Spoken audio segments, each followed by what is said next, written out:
February 9th, 1944. Morning sky over central Germany. 23,000 feet. Oberleutnant Klaus Fischer gripped the control stick of his Messerschmitt Bf 109 Gustav as he watched the formation approaching from the west. American heavy bombers, B-17 flying fortresses, arrayed in their characteristic combat boxes, bristling with 50 caliber machine guns. Fischer had intercepted bomber formations dozens of times. The tactics were well established. Attack from 12 o'clock high. Use speed and altitude advantage. Fire at the lead bomber. Break away before the defensive gunners could respond. But today something was different. Fischer's radio crackled with warnings from other pilots in his staffel. Twin boom fighters. P-38 Lightnings, escorting the bombers at their altitude, not below where German pilots expected them. Fischer had heard about the Lightning. Intelligence briefings described it as limited, adequate at low altitude, but poor at high altitude, where the real fighting happened. The twin Allison engines supposedly lost power above 20,000 feet. German pilots called it the Gabelschwanz-Teufel, the fork-tailed devil, but more out of respect for its distinctive appearance than fear of its capabilities. Fischer was about to learn something that would fundamentally change his understanding of American fighter design. The P-38 Lightning wasn't carrying twin 20mm cannons. It carried one 20mm cannon and four 50 caliber machine guns, all mounted in the nose. No wing guns, no convergence issues. Every weapon firing straight ahead along the aircraft's centerline. And that concentrated firepower, combined with tactical advantages Fischer didn't yet understand, made it one of the most lethal aircraft in the European theater. Within 15 minutes, Fischer would be fighting for his life. Within an hour, 3 of his squadron mates would be dead, and the German High Command would be forced to confront an uncomfortable truth. The Americans hadn't just built another fighter, they had built a bomber-destroyer, specifically designed to tear apart formations that German fighters were supposed to protect. This is the story of how German pilots discovered what American engineers already knew. Concentrated nose-mounted firepower changed everything. Klaus Fischer had joined the Luftwaffe in 1939, trained during the glory days when fuel was plentiful and instruction was thorough.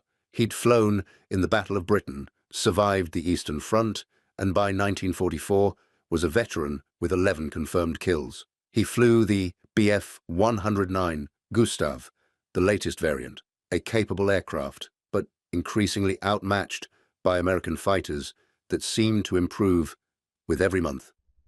The winter of 1943 to 44 had been brutal for the Luftwaffe. American daylight bombing raids were growing larger and more frequent. The P-47 Thunderbolt had extended escort range deep into Germany. And now the P-38 Lightning was appearing in numbers. Fischer's unit, Jagdgeschwader 26, was tasked with bomber interception. The mission was simple on paper: break up the bomber formations before they reached their targets. In practice, it was becoming suicidal. If you're enjoying this deep dive into the story, hit the subscribe button and let us know in the comments from where in the world you are watching from today.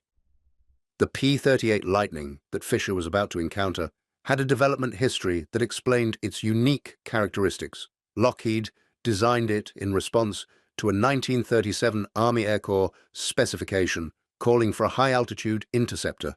The requirements were demanding: 360 miles per hour at altitude, climb to 20,000 feet in 6 minutes, endurance of 1 hour at full throttle. Lockheed's solution was radical: twin engines for reliability and power, twin booms to accommodate the turbochargers and provide tail surface mounting, and critically, all armament concentrated in the nosepod. One Hispano 20mm cannon with 150 rounds, 4 Colt Browning 50 caliber machine guns with 500 rounds each. This nose-mounted configuration solved a problem that plagued every other fighter of the era: convergence.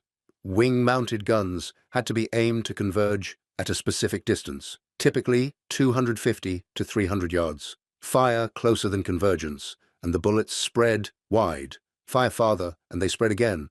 Only at the convergence point did all guns concentrate their fire. The P-38's centerline armament meant perfect concentration at any range. Every bullet and shell traveled along the same line of sight as the pilot's gun sight. If the pilot could see it, he could hit it, and if he hit it with one 20mm cannon and 450s simultaneously, the target was destroyed. German intelligence had obtained detailed information about the P-38 early in the war. The first Lightnings arrived in North Africa in November 1942. Combat reports from Luftwaffe pilots there noted the concentrated firepower, but dismissed the aircraft's overall effectiveness. The Allison V-1710 engines used single-stage superchargers. At high altitude, they lost significant power. In the thin air above 25,000 feet, the Lightning was sluggish. German pilots in their Bf-109s could outclimb and outmaneuver it. This assessment was accurate for the early P-38F and P-38G models operating in North Africa and the Mediterranean, but it was about to become catastrophically wrong. By late 1943, Lockheed had developed the P-38J model. The critical improvement was dive flaps, small electrically operated flaps under the wings that addressed the Lightning's most serious flaw. In high-speed dives, the P-38's unique configuration created compressibility problems. The wing's airflow would separate, causing the tail to buffet and the nose to tuck under. Pilots couldn't pull out. Several had died, learning this limitation. The dive flaps disrupted the airflow just enough to prevent the tuck under. Suddenly, the P-38J could dive with, or even faster than German fighters, and recover safely. Combined with its superior speed in level flight, this made the Lightning nearly impossible to escape from. German pilots who dove away, the standard evasion tactic, found Lightnings following them down and closing the distance. The tactical equation had changed, but German intelligence hadn't updated their assessment. February 9, 1944. Fischer advanced his throttle and began his attack run. His Staffel, 9 Bf-109 Gustavs, positioned themselves above and ahead of the bomber formation. The standard tactic: dive through the formation at high speed, fire at the lead bombers, use speed to escape the defensive fire, then climb back to altitude and repeat. Fischer had executed this attack dozens of times, but as he rolled inverted to begin his dive, he saw the P-38s react, not climbing to meet him, not turning to engage, diving ahead of him. Fischer hesitated, confused. The Lightnings were giving up their altitude advantage. They were accelerating away from the fight. This made no sense, unless they were running. Fischer pushed his nose over and dove after them. 3 Bf-109s followed him. The altimeter unwound rapidly. 20,000 feet, 18,000, 15,000. Fischer's airspeed climbed toward 400 miles per hour. The P-38s ahead were also diving, but they weren't running. They were positioning. At 12,000 feet, the Lightnings pulled out of their dives with smooth, controlled movements. Fischer, committed to his dive, hurtled past them with perhaps 200 feet of separation, not close enough for a shot, and then the trap closed. The P-38s, now below and behind Fischer, simply pulled up and followed his flight path. Fischer expected them to turn, to try to get onto his tail through maneuvering. Instead, they just climbed straight up behind him, following his energy state exactly. Fischer pulled out of his dive at 8,000 feet. The G-forces crushed him into his seat. His vision tunneled. The Bf-109's airframe groaned. When his vision cleared, he looked back and his blood went cold. The P-38s were 500 yards behind him, in a perfect firing position, still closing. Fischer's training took over. He rolled hard left and pulled into a steep turn. Maximum G. The Bf-109 turned tightly. German fighters were renowned for their turning performance. The heavy American twin should fall behind in the turn, unable to match his maneuverability. But the P-38 didn't try to turn with him. It simply extended straight ahead, maintaining its speed and energy. Fischer completed his turn and found himself with no opponent in sight. For a moment, he thought he'd escaped, and then he saw it. The Lightning was 2,000 yards ahead, climbing, using its superior speed to regain altitude. Fischer tried to follow, but his dive and violent turn had swept away his energy. His rate of climb was anemic. The P-38 pulled away effortlessly, and then it did something Fischer had never seen before. At 10,000 feet, the Lightning rolled inverted, pulled through and dove back down, directly at Fischer.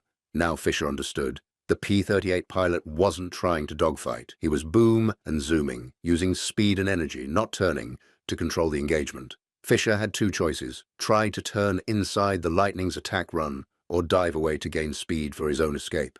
He chose to dive. It was a fatal mistake.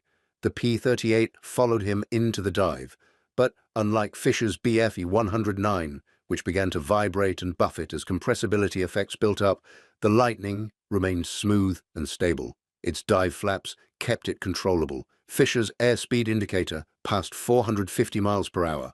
The controls were heavy. The aircraft wanted to keep diving. Fischer knew if he didn't pull out soon, he wouldn't be able to. At 4,000 feet, Fischer pulled back on the stick with both hands.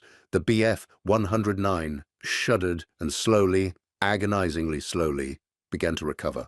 His vision grayed from the G-forces. He was dimly aware of tracers passing over his canopy.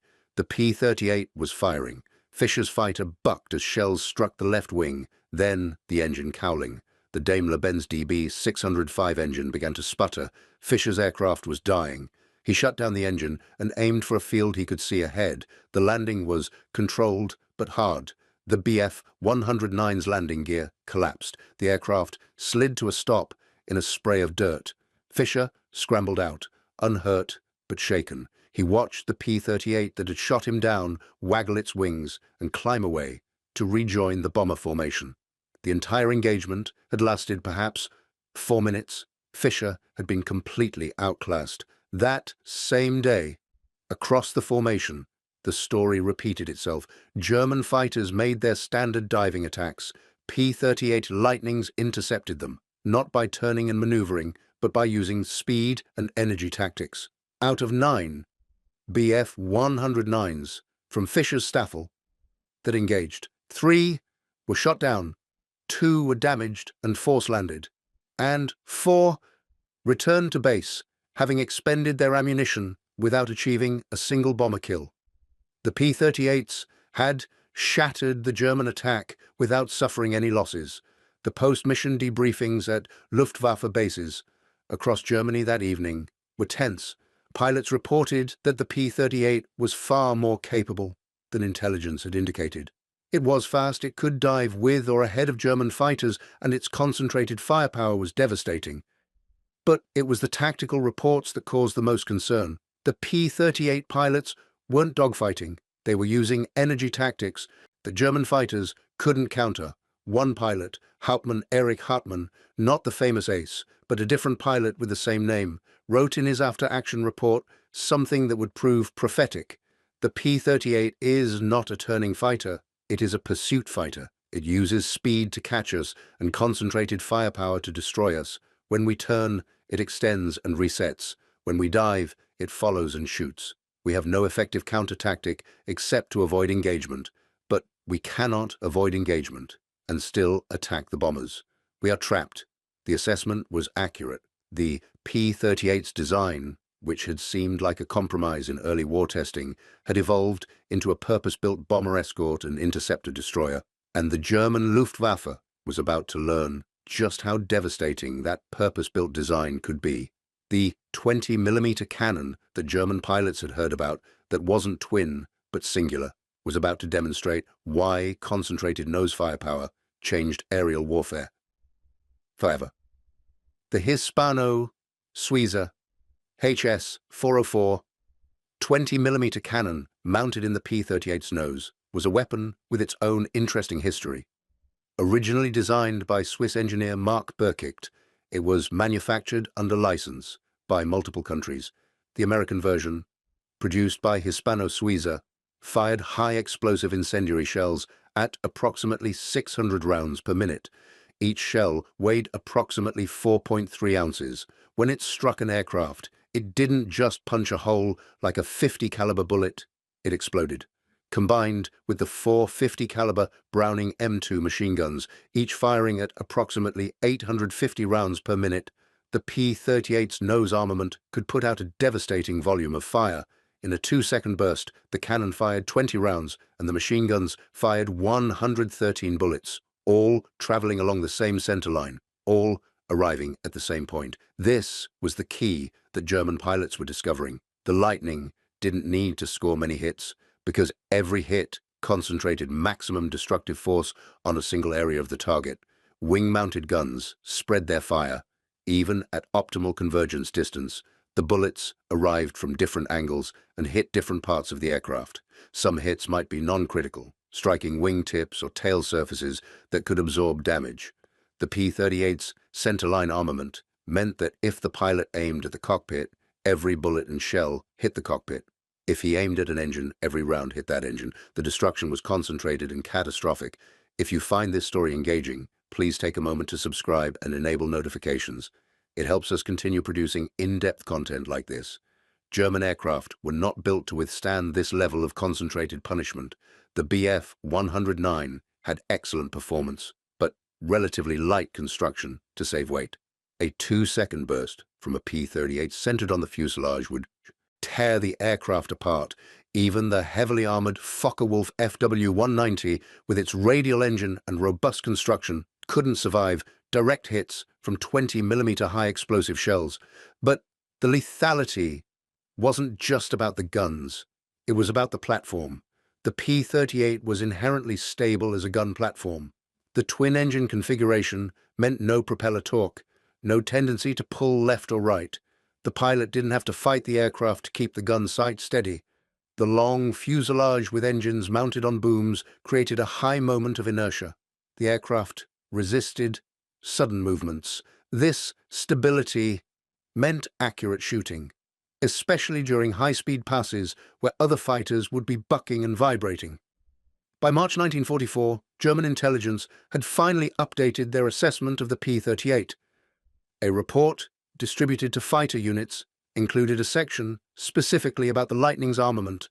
The title was blunt: "Concentrated nose armament makes the P-38 the most destructive fighter in service." The report detailed: all weapons fire along the center line, no convergence required, accurate at ranges from point blank to 600 meters. 20mm cannon, particularly effective against all German aircraft types. Typical engagement results in catastrophic structural failure of target aircraft. The report included recommendations for combat tactics against the P-38. They were telling: avoid head-on engagements at all costs. The P-38's concentrated firepower gives it an overwhelming advantage. Do not dive away to escape. The P-38J can follow and will achieve firing position during the dive. Do not attempt sustained turning combat. While the P-38 turns more slowly than German fighters, it will disengage and reset rather than commit to a turning fight. Recommended: engage only with significant altitude advantage. Strike quickly and disengage before escort fighters can respond. In other words, avoid fighting it unless absolutely necessary. This was a remarkable admission. The Luftwaffe was telling its pilots that one of the primary American escort fighters was so dangerous that engagement should be avoided. But bomber interception was the Luftwaffe's primary mission. They couldn't avoid engagement. The tactical paradox was becoming a strategic disaster. The reality of P-38 combat was demonstrated repeatedly through the spring of 1944. On March 6th, during a raid on Berlin, P-38 Lightnings from the 20th Fighter Group engaged elements of Jagdgeschwader 3. In the 20-minute engagement, the Lightnings shot down 11 German fighters for the loss of 2 P-38s. One of the German pilots who survived, Feldwebel Hans Schmidt, described his experience in a letter that was later captured when he was shot down in April. "I attacked what I thought was a straggling bomber. As I closed, 2 Lightnings appeared from above. I broke hard right and dove away. They followed. I pushed my 109 to maximum speed, 460 kilometers per hour. They closed effortlessly. I pulled hard to exit the dive. My vision went dark from the G-forces. When it cleared, one Lightning was 300 meters behind me. I saw the flash of his guns. My right wing exploded. Pieces flew past the cockpit. I bailed out immediately. Thank you for watching. For more detailed historical breakdowns, check out the other videos on your screen now, and don't forget to subscribe. The letter continued. Later I learned the Lightning that shot me down was flown by a Lieutenant Robin Olds of the 20th Fighter Group. He would later become famous, but at that time, he was just another American pilot. The difference was his aircraft. The concentration of fire is unlike anything we face, from Spitfires or Thunderbolts. You see the flash, and pieces of your aircraft simply disintegrate. This observation, from a pilot who had survived encounters with multiple Allied fighter types, captured the essential truth. The P-38s armament wasn't just effective, it was uniquely devastating. The technical specifications explained why. The Hispano 20mm cannon fired high-explosive incendiary shells with approximately 3 pounds of explosive per shell. The 450 caliber machine guns fired a mix of armor-piercing, incendiary, and tracer rounds.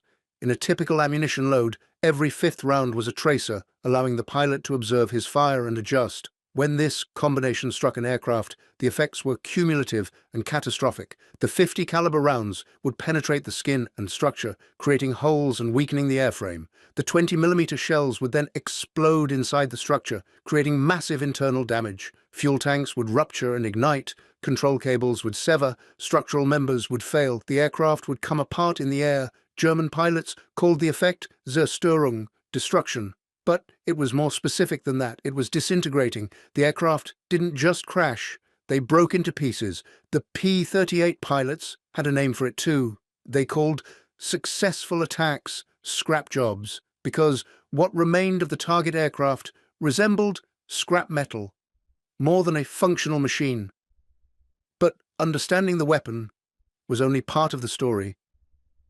The Americans had built an entire tactical doctrine around the P-38's unique characteristics. The doctrine was called pursuit, and it was fundamentally different from the dogfighting tactics that dominated European air combat. Dogfighting, as practiced by German, British, and Soviet pilots, emphasized turning performance. The goal was to outturn the opponent, get onto his tail, and maintain position long enough to fire. This required agility, quick roll rates, tight turning radius. German pilots trained extensively in these skills. The best became aces through superior maneuvering. Pursuit tactics, as developed by American P-38 units, rejected this approach entirely. The goal wasn't to turn with the enemy. It was to control the energy state of the engagement, maintain speed and altitude advantage, attack from above. If the enemy turns, don't follow, extend away, climb back to advantage, and reset. If the enemy dives, follow and use superior speed to close and fire. Never commit to a sustained turning fight where the advantage is lost. This wasn't cowardice or poor skill.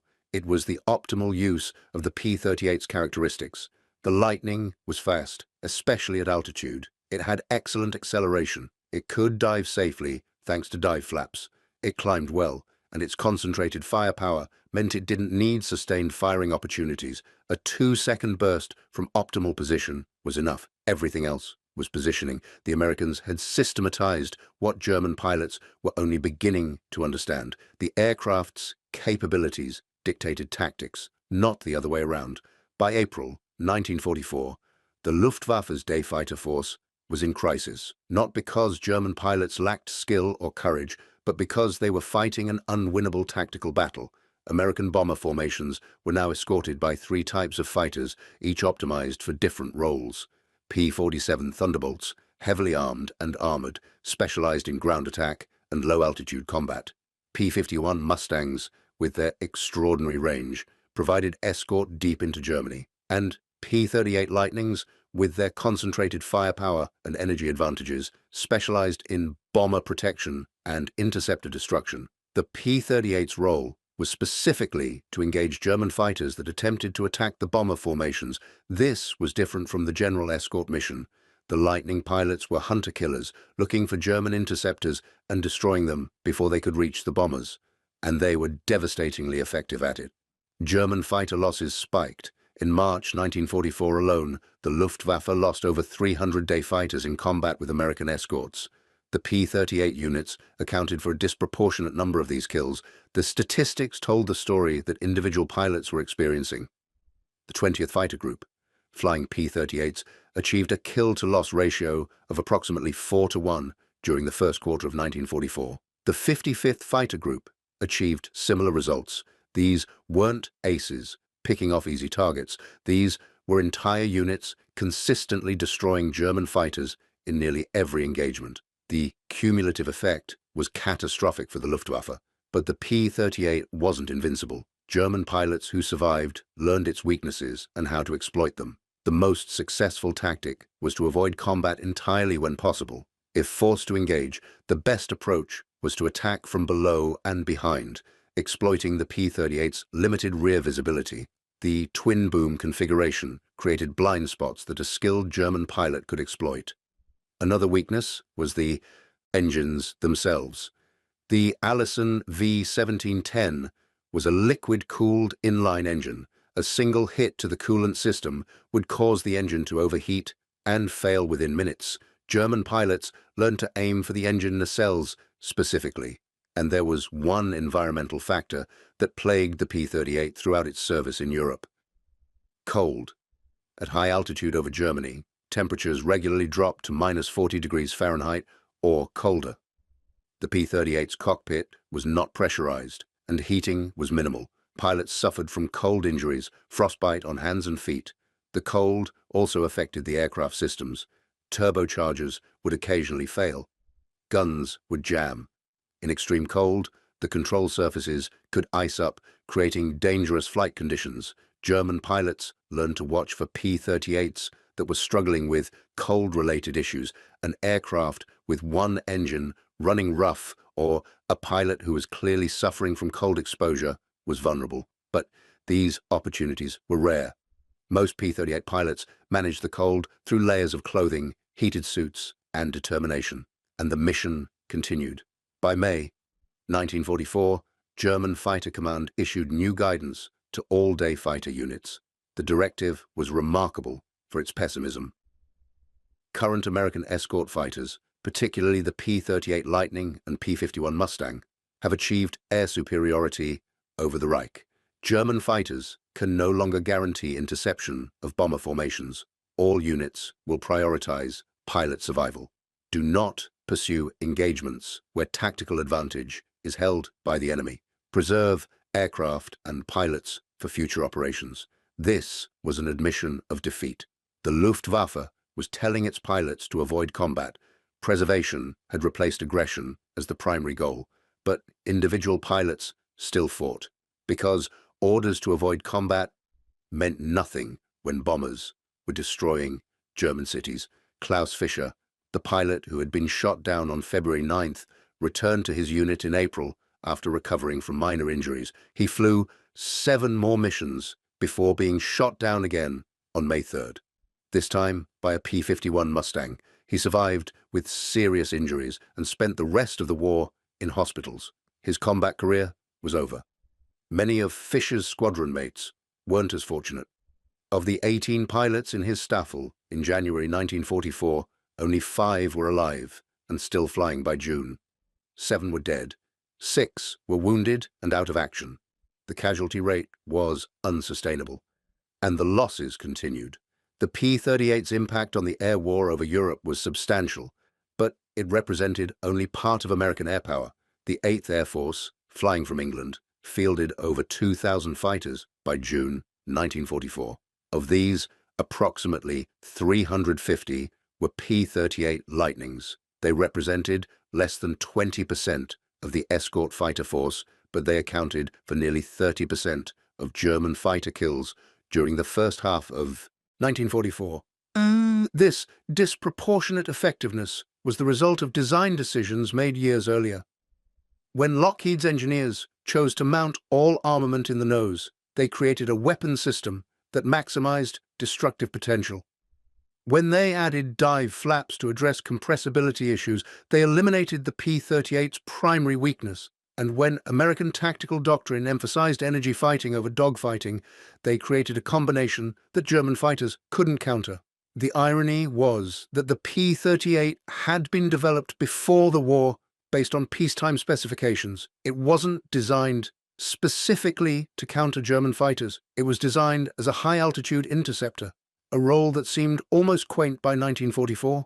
But the characteristics that made it a good interceptor, speed, climb rate, concentrated firepower, made it an excellent bomber escort and fighter destroyer. German engineers studied captured P-38s, trying to understand the design philosophy. One aircraft, forced down in France in December 1943, was transported to Rechlin for evaluation. The test pilot, likely Hans Werner Lerche, given his role as chief of captured aircraft testing, flew it and wrote a detailed report. The report praised the stable gun platform, the excellent visibility, and the robust construction, but it also noted the weaknesses: poor, low-speed handling, limited agility in turning combat, vulnerability to cooling system damage. The conclusion was that the P-38 was formidable, but could be defeated by skilled pilots using proper tactics. This assessment was accurate, but incomplete. Yes, skilled pilots using proper tactics could defeat a P-38.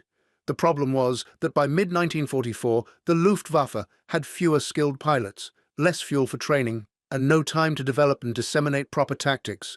Meanwhile, American P-38 units were growing in number and experience. The summer of 1944 marked the peak of P-38 operations over Europe. The Normandy invasion in June required massive air support. P-38s flew bomber escort, fighter sweeps, and ground attack missions.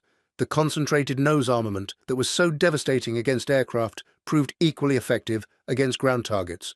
A P-38 could strafe a German convoy with pinpoint accuracy, putting all 5 weapons onto a single truck or tank. The destruction was total. But by fall 1944, the P-38's role in Europe began to diminish, not because it was ineffective, but because the P-51 Mustang was even better for the escort mission. The Mustang had longer range, better high-altitude performance, and was easier to maintain. P-38 units began transitioning to Mustangs. By December 1944, most 8th Air Force P-38 groups had converted to P-51s. The Lightning remained in service, with the 9th Air Force focusing on ground attack and tactical support. But its days as a primary air superiority fighter in Europe were over. The P-38 continued to dominate in the Pacific theater, where its long range and twin-engine reliability were invaluable over water. America's top 2 aces, Major Richard Bong with 40 victories and Major Thomas Maguire with 38 victories, both flew P-38s exclusively in the Pacific. The aircraft that German pilots learned to fear over Europe was creating legends over the Pacific islands and jungles. But this is a story about German pilots and what they learned. And what they learned was this: American aircraft weren't crude. They were purpose-built for specific missions. And when the mission matched the design, American aircraft were devastatingly effective. The P-38's concentrated nose armament was a perfect example. Wing-mounted guns were traditional. They were easier to install. They were what everyone used. But they required convergence, and convergence was a compromise. The Americans had asked a different question.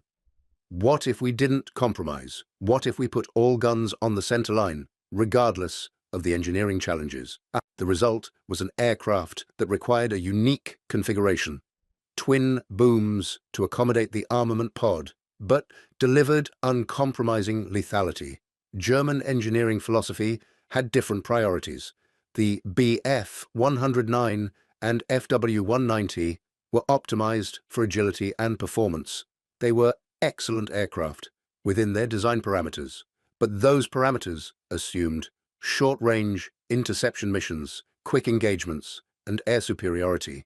When the mission changed to long-duration bomber escort defense against numerically superior attackers, the design priorities didn't match the mission requirements. The Americans had built their fighters around the mission they knew they would have to fly, long-range bomber escorts deep into enemy territory.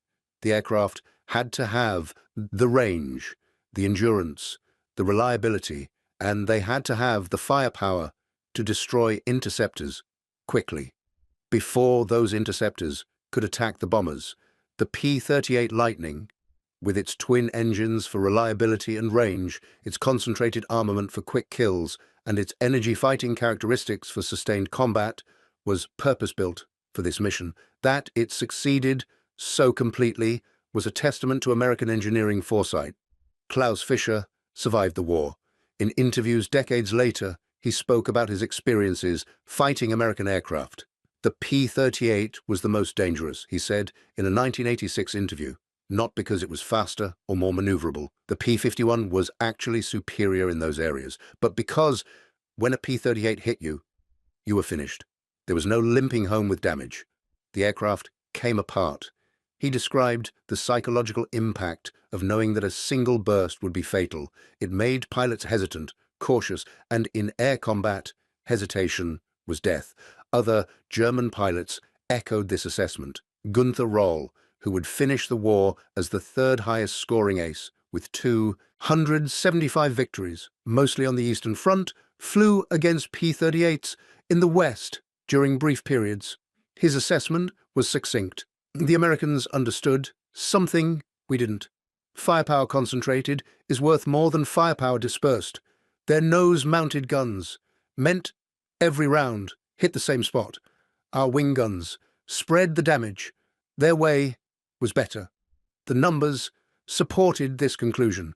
Analysis of gun camera footage and wreckage showed that P-38s required fewer hits to destroy a target than any other Allied fighter. A Spitfire might need to score 30 or 40 hits with its wing-mounted machine guns to bring down a German fighter. A P-38 needed 10 to 15. The time on target required was proportionally less, and in the chaotic geometry of air combat, where firing opportunities lasted seconds, this difference was decisive. The post-war assessment by captured German technical personnel revealed the extent to which they understood but couldn't replicate American advantages. Interrogations of engineers and test pilots included discussions of the P-38's design. One engineer, whose name was redacted in the declassified documents, stated, "We knew the centerline armament was superior. We discussed mounting all guns in the fuselage of the Me-262 jet fighter. But the engineering was too complex and we didn't have time. Time. That was the constant German refrain. Not enough time. By the time German engineers understood the tactical advantages of concentrated firepower, it was too late to redesign their aircraft. Production was committed to existing models. Resources were scarce. Allied bombing had disrupted development facilities. The gap between understanding and implementation was insurmountable. The Me-262, Germany's jet fighter that entered service in tiny numbers in late 1944, mounted 430mm cannons in the nose, concentrated firepower, finally, but too late and too few. The Americans produced over 10,000 P-38 Lightnings during the war. Germany produced fewer than 1,500 Me-262s, and most of those saw limited service due to fuel shortages and reliability issues. The lesson was broader than just fighter design. It was about industrial planning and engineering philosophy.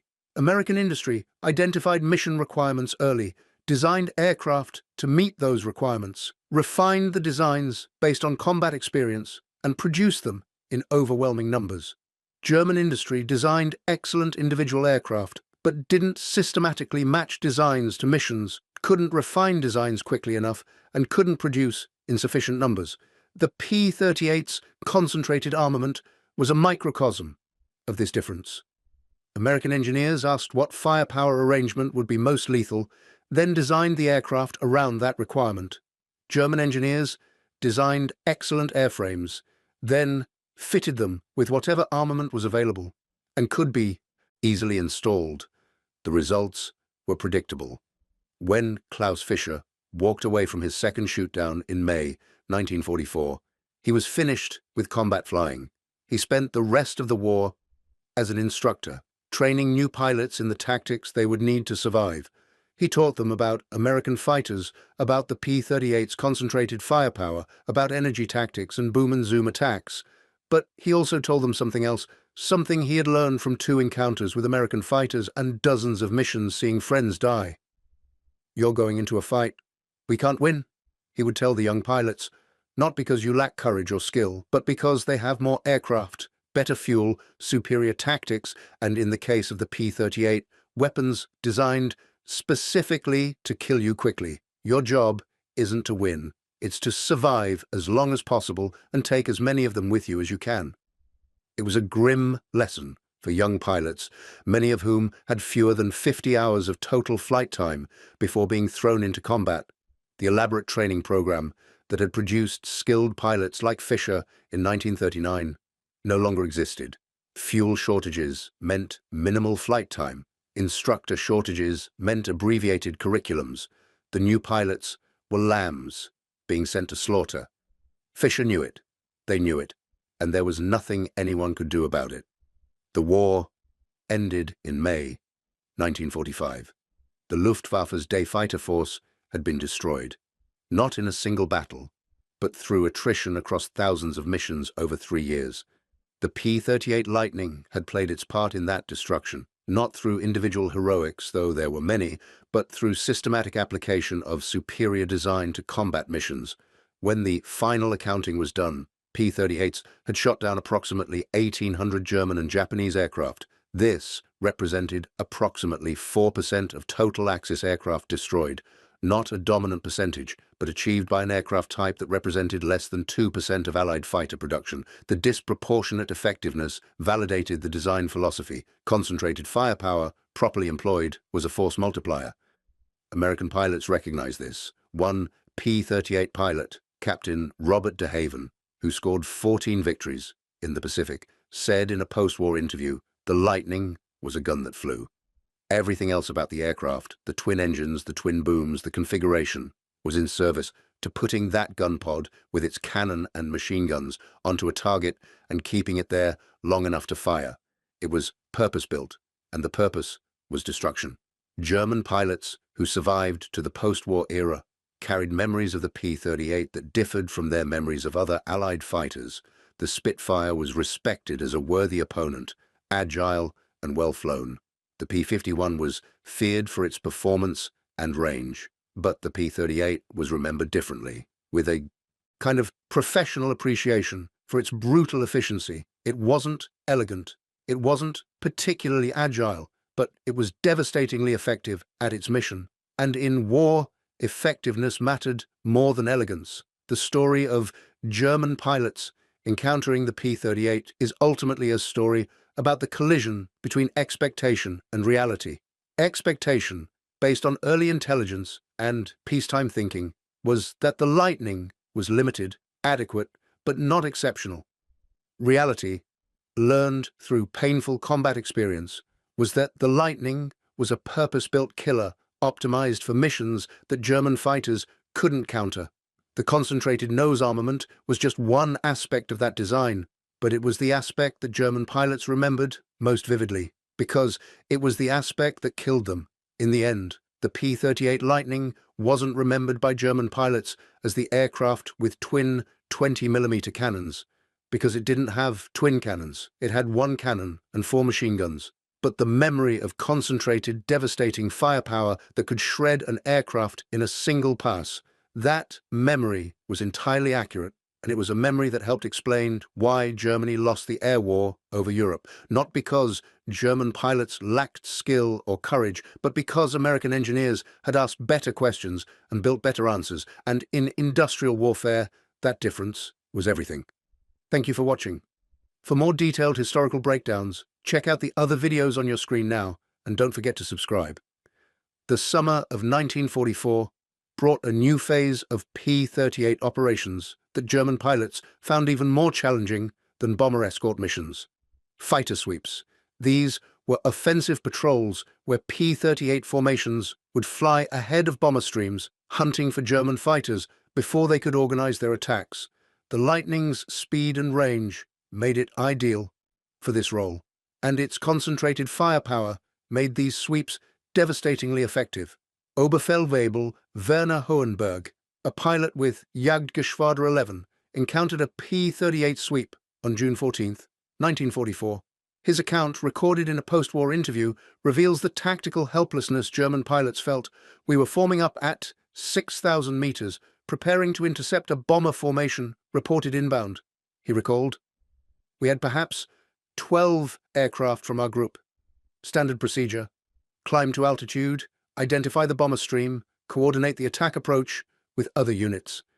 Then the P-38s arrived. Hohenberg estimated 8 to 10 lightnings diving from above. They came out of the sun. We had perhaps a 10-second warning. Not enough time to organize a defense. Not enough time to even fully process what was happening. The lightnings made one pass through our formation. That single pass killed 4 of our aircraft. Hohenberg watched as his wingman's Bf-109 disintegrated. One moment it was there, flying in formation. The next moment it was debris, no fire, no gradual damage, just instant structural failure. The remaining German fighters scattered, standard defensive reaction when bounced from above, but the P-38s didn't pursue individual aircraft. They regrouped, climbed back to altitude using their superior speed and power, and positioned themselves for another attack. This was the new tactical reality. The Americans weren't reacting to German attacks anymore. They were hunting German fighters proactively, and the P-38's characteristics made it an ideal hunter. Hohenberg survived that engagement by diving away immediately and staying low, using ground clutter to break visual contact. He returned to base, alone. Of the 12 aircraft that had launched, 5 made it back, 7 were lost, no bombers had been intercepted. The mission was a complete failure. This pattern repeated across Germany throughout June and July. German fighters would attempt to organize for bomber interception. P-38 sweeps would disrupt them before they could coordinate attacks. The bomber formations would proceed to their targets relatively unmolested. The systematic destruction of the Luftwaffe's defensive capability was underway, but individual German pilots continued to achieve victories against P-38s when circumstances allowed. The Lightning wasn't invincible. Hauptmann Emil Lang, an ace with over 100 victories, mostly on the Eastern Front, shot down 3 P-38s during brief service in the West in September 1944. His technique, described in his after-action reports, exploited the P-38's specific weaknesses. Lang would position below and behind the Lightning formation, using cloud cover or ground clutter to mask his approach. He would climb up rapidly to attack from the P-38's blind spot, directly below and behind. The twin boom configuration created a significant dead zone there. Lang would fire a quick burst aimed at the engine nacelles or cockpit, then immediately dive away before the other Lightnings could react. He never committed to sustained combat. Attack from advantage, damage or destroy, disengage immediately. It was the same energy fighting doctrine the Americans used, turned against them. But Lang's success was exceptional and temporary. He was killed in action on September 3, 1944, shot down by American fighters, likely P-51 Mustangs, based on the location and circumstances. His techniques worked, but they required exceptional skill, perfect positioning, and luck. Most German pilots had none of these advantages. The attrition continued. By August 1944, P-38 units in the European theater had achieved a cumulative kill-to-loss ratio of approximately 3.7 to 1. This meant that for every Lightning lost in combat, nearly 4 German aircraft were destroyed. The ratio was lower than the P-51 Mustang's 5 to 1, but still overwhelming. And the P-38's impact was disproportionate in one specific area, destroying German interceptors before they could reach bomber formations. The Lightning's speed allowed it to engage German fighters while they were still climbing to altitude or forming up. The concentrated firepower meant quick kills. A German fighter destroyed during climb-out never threatened the bombers. This was the strategic value that justified the P-38's continued deployment. Despite the P-51's superior performance, the technical evolution of the P-38 during its service life also played a role in its effectiveness. The early P-38F and P-38G models that fought in North Africa and the Mediterranean had significant limitations. compressibility problems in dives, inadequate cockpit heating, turbocharger reliability issues. But Lockheed engineers systematically addressed these problems. The P-38J, which entered service in mid-1943, incorporated dive flaps that solved the compressibility issue, improved cockpit heating, reduced cold-related injuries, refined turbochargers, increased reliability. The P-38L, which began reaching units in mid-1944, included further refinements, improved ailerons for better roll rate, increased ammunition capacity, stronger landing gear for rough field operations. Each variant was more capable than the last. This iterative improvement, driven by combat experience and engineering excellence, meant that the P-38 German pilots faced in late 1944 was substantially more capable than the Lightning of early 1943. German fighters, by contrast, were evolving in the opposite direction, not because German engineering was inferior, but because the industrial base couldn't support systematic improvement. The Bf 109 Gustav, which equipped most-day fighter units in 1944, was heavier and less agile than earlier variants. Additional armor and weapons had been added to counter-bombers, but this degraded performance. Engine quality was inconsistent due to manufacturing difficulties. Replacement parts often didn't fit properly. The aircraft that should have been Germany's frontline defender was becoming increasingly unreliable.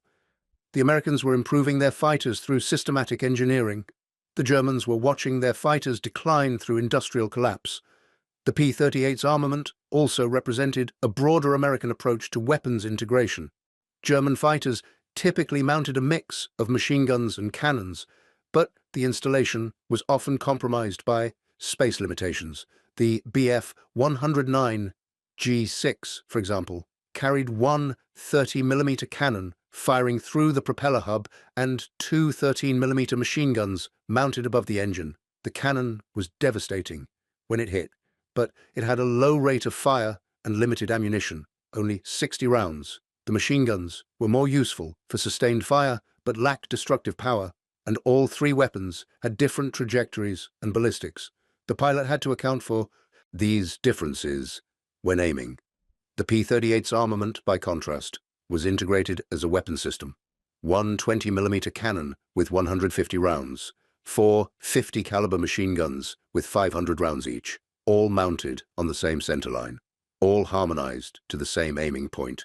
The pilot aimed with a single gun sight. If the sight was on target, all weapons were on target. The system was designed for ease of use and maximum effect. This philosophy extended to ammunition management. German pilots had to manage their cannon ammunition carefully. 60 rounds meant approximately 4 seconds of fire. Each burst had to count. The P-38 pilot had 150 cannon rounds, approximately 25 seconds of fire if used continuously. But more importantly, he had 2,050 caliber rounds. He could use the machine guns for ranging and suppressive fire, saving the cannon for decisive moments. The American approach was abundant. Provide enough ammunition that pilots could engage multiple targets per mission without worrying about running dry. The psychological effect of this abundance was significant. German pilots learned to be conservative with their fire. American pilots could be aggressive. They could take longer-range shots. They could fire warning bursts to break up formations. They could engage multiple targets in a single mission. One P-38 pilot, First Lieutenant Arthur Hayden of the 20th Fighter Group, achieved ace status with 5 victories in a single mission on August 13, 1944. His gun camera footage showed 5 separate engagements spanning approximately 20 minutes. He destroyed 2 Bf 109s, 2 FW-190s, and 1 Bf 110. His aircraft still had ammunition remaining when he returned to base. No German pilot could have achieved this, not because of inferior skill, but because German aircraft couldn't carry enough ammunition for 5 separate engagements. The logistics of abundance versus scarcity extended beyond individual missions. American fighter units maintained high operational readiness because they had spare parts, maintenance crews, and replacement aircraft. A damaged P-38 would be repaired or replaced within days. German units operated with chronic shortages. A damaged Bf-109 might sit for weeks waiting for parts. The operational availability gap meant that American numerical superiority was even greater than production numbers suggested. On paper, Germany might have 500 fighters available. In reality, perhaps 300 were actually flyable on any given day. America might have 800 fighters on paper, and 700 would be flyable. The multiplication was crushing. The P-38's relatively complex twin-engine configuration might seem like a maintenance liability, but American logistics made it irrelevant. Parts were available. Trained mechanics were available. If an engine needed replacement, it was replaced. German single-engine fighters should have been easier to maintain, but without parts and with undertrained mechanics, they sat grounded as often as they flew. By September 1944, as P-38 units began transitioning to P-51 Mustangs, the Lightning had established a combat record that validated every design decision Lockheed engineers had made.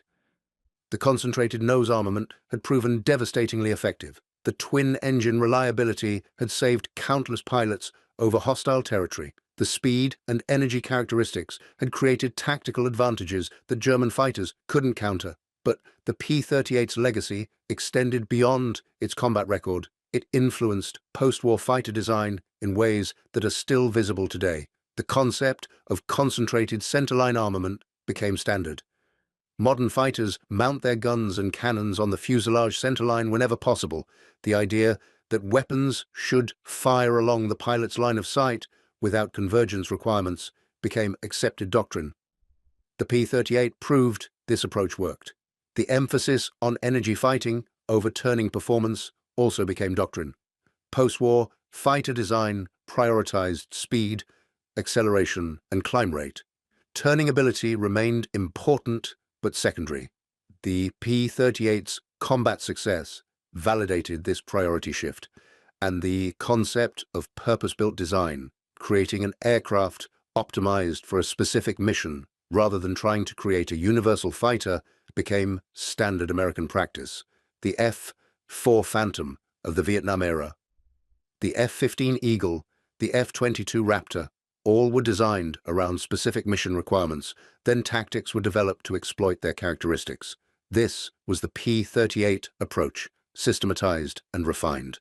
For German pilots who survived the war and witnessed jet fighter development in the 1950s and 60s, the influence was obvious.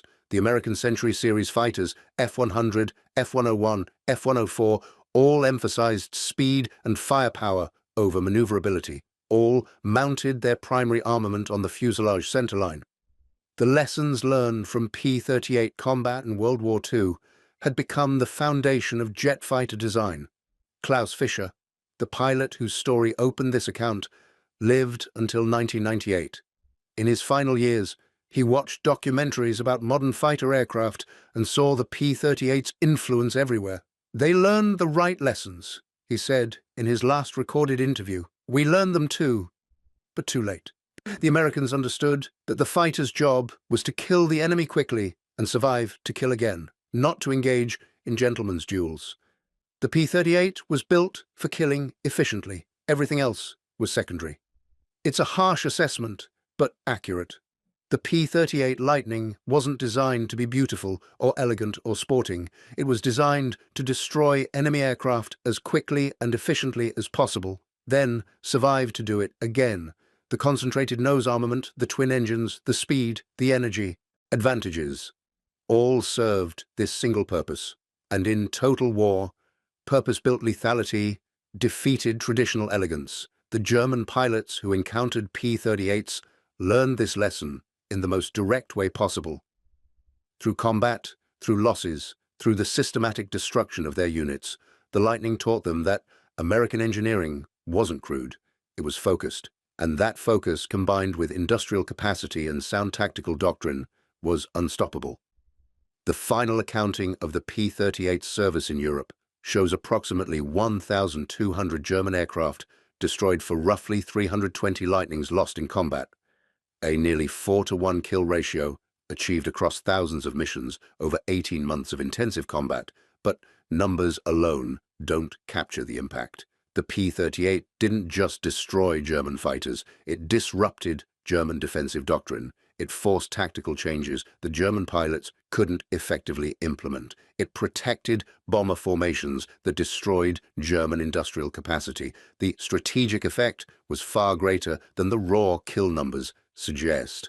And for the German pilots who survived to tell their stories, the P-38 remained a distinct memory, not just another American fighter, but the one that demonstrated most clearly the gulf between German and American approaches to warfare.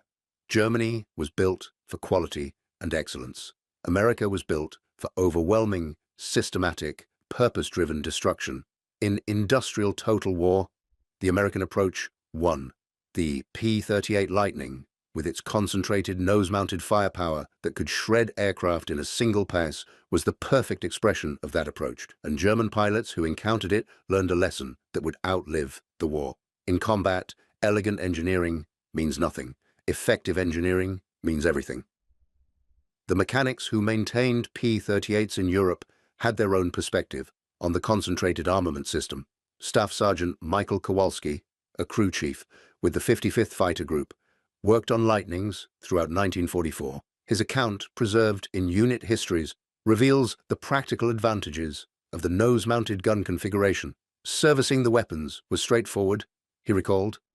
Everything was accessible from the nose. Gun panels opened easily. You could service all 5 weapons without crawling over wings or working in cramped spaces. Compare that to a P-47 or P-51, where you had guns distributed across both wings. Each gun had to be accessed separately. Ammunition had to be loaded into wing compartments. If you had a malfunction, you had to troubleshoot multiple locations.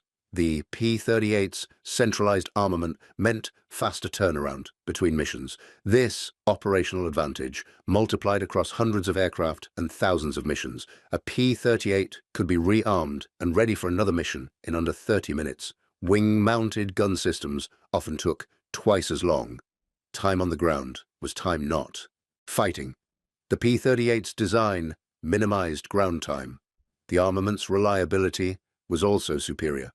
Wing-mounted guns experienced problems from wing flexing during high-G maneuvers.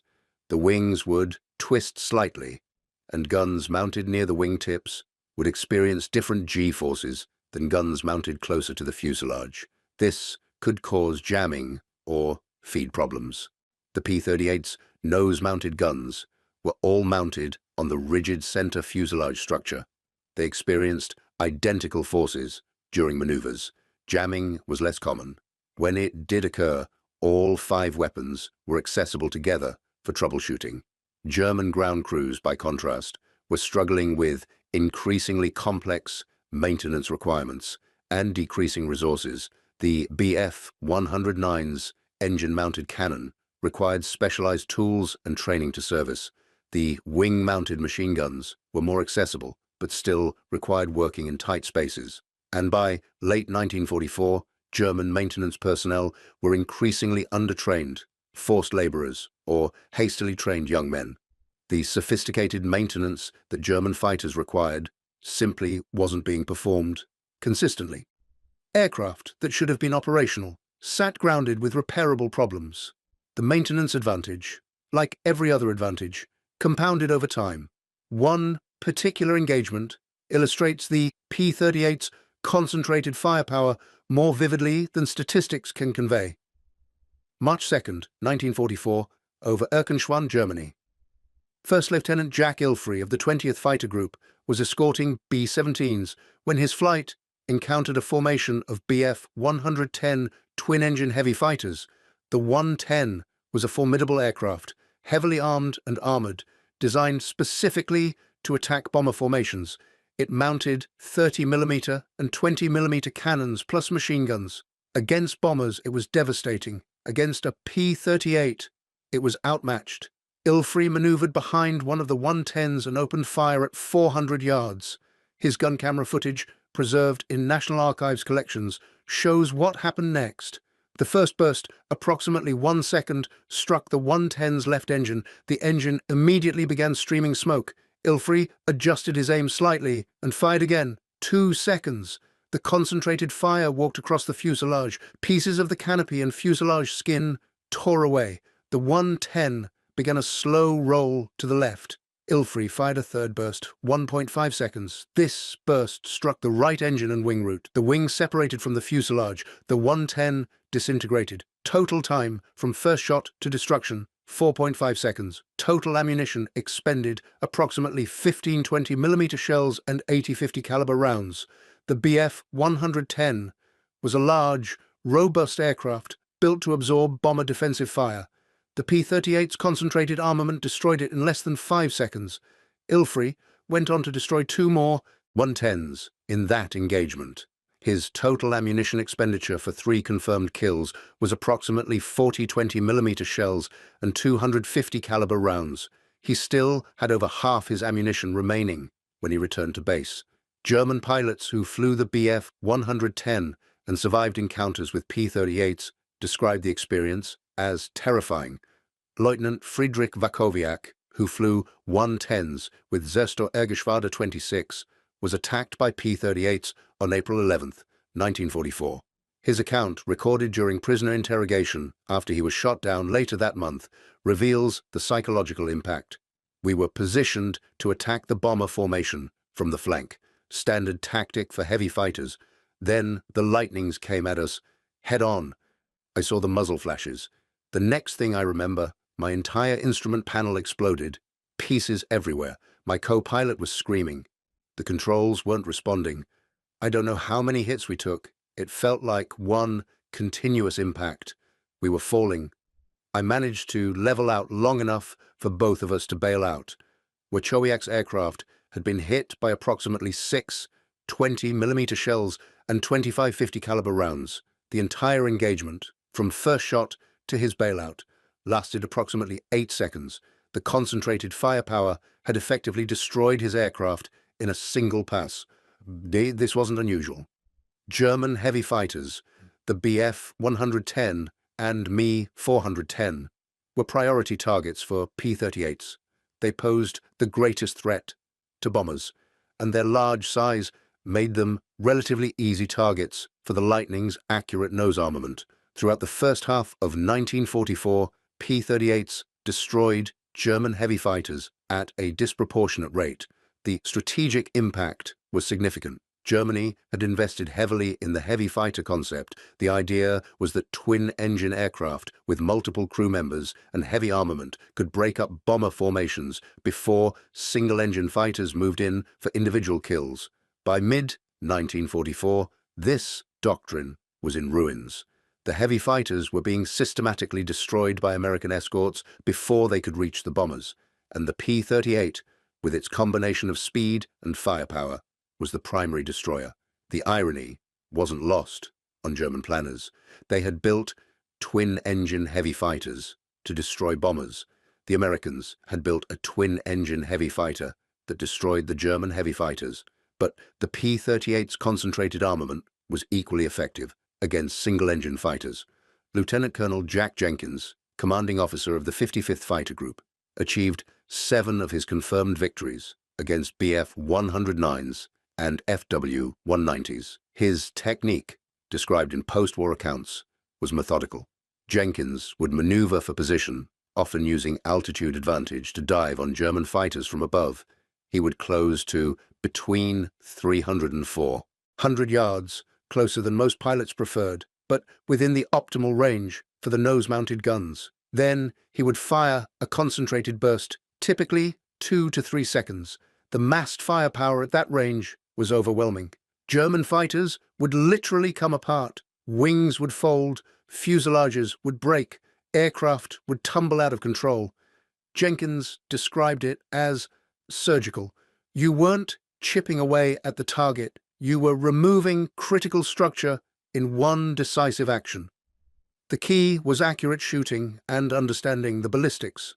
The German pilots who survived encounters with experienced P-38 pilots often reported that they never saw the lightning that killed their wingman or disabled their aircraft.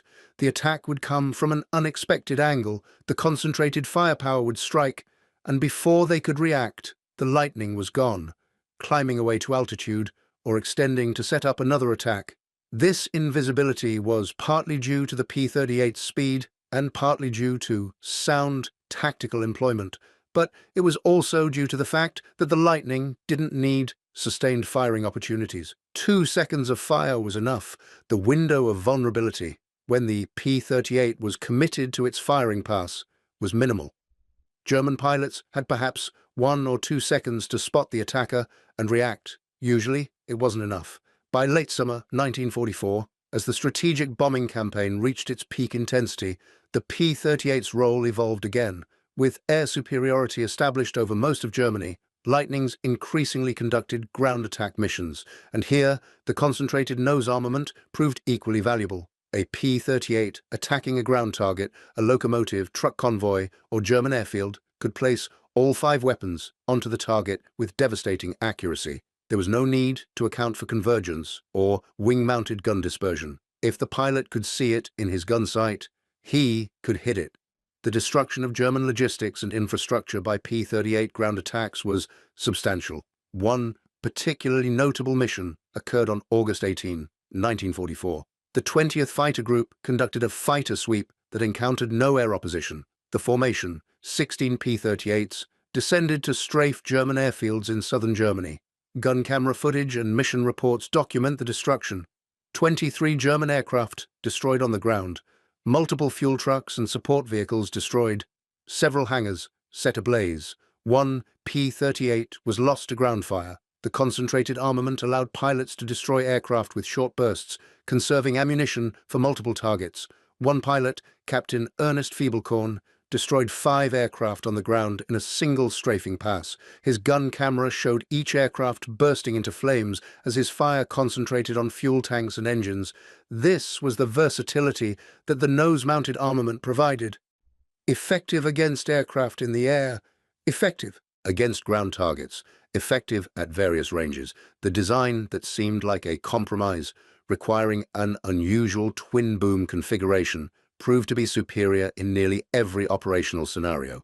The human cost of the air war, from the German perspective, becomes clear when examining unit histories. Jagdgeschwader 26, Klaus Fischer's unit, began 1944 with 142 pilots. By December 31st, only 31 of those original pilots remained. 63 were dead, 48 were wounded, missing, or prisoners of war. The replacement pilots who filled the ranks had minimal training. The cycle of loss and replacement accelerated. The P-38, along with other American fighters, was grinding the Luftwaffe into extinction, not through spectacular battles, but through relentless attrition. Every mission cost German pilots and aircraft that couldn't be replaced. Every mission saw American strength grow as new aircraft and pilots arrived from the United States. The mathematics were inexorable. German fighter pilot Hermann Buchner, who survived the war with 48 victories, reflected on this dynamic in a 1978 interview. "We weren't fighting pilots. We were fighting an industrial system. Every time we shot down an American fighter, 2 more appeared the next day. Every time we lost a pilot, his replacement had half the training and a quarter of the experience. The Americans could afford to lose. We couldn't. And the P-38 symbolized this more than any other aircraft. It was a sophisticated machine produced in vast numbers. It was rugged enough to survive damage that would destroy our fighters, and its firepower meant that even an average pilot could score kills if he followed doctrine." This last point is important. The P-38's concentrated armament reduced the skill threshold required for successful combat. A novice pilot who could simply keep the target in his gun sight for 2 seconds could achieve kills. Convergence adjustments, deflection shooting with dispersed wing guns, these skills took time to develop. The P-38 minimized these requirements. Point and shoot. If you're on target, the guns are on target. This meant that American replacement pilots became effective more quickly than their German counterparts. The Americans were building a system designed for rapid pilot replacement and training. The aircraft supported this system through intuitive, forgiving design. Germany was still trying to produce aces through intensive training that no longer existed. The final months of 1944 saw P-38 operations in Europe declining as units transitioned to P-51 Mustangs, but the Lightnings that remained in service continued to demonstrate their effectiveness. In December, during the German Ardennes offensive, the Battle of the Bulge, P-38s flew ground attack and close air support missions. The concentrated firepower proved devastating against German armored columns. Tanks, half-tracks, and trucks were destroyed in large numbers. The nose-mounted guns allowed precise attacks, even in the poor weather conditions that characterized the battle. And when German fighters attempted to interfere with these ground attacks, the P-38s reverted to their air superiority role and destroyed them. By war's end in May 1945, the P-38's combat record in Europe was complete. Over 1,000 German aircraft destroyed in air-to-air combat, countless more destroyed on the ground, thousands of ground targets were destroyed, and a tactical and strategic impact that far exceeded the raw numbers.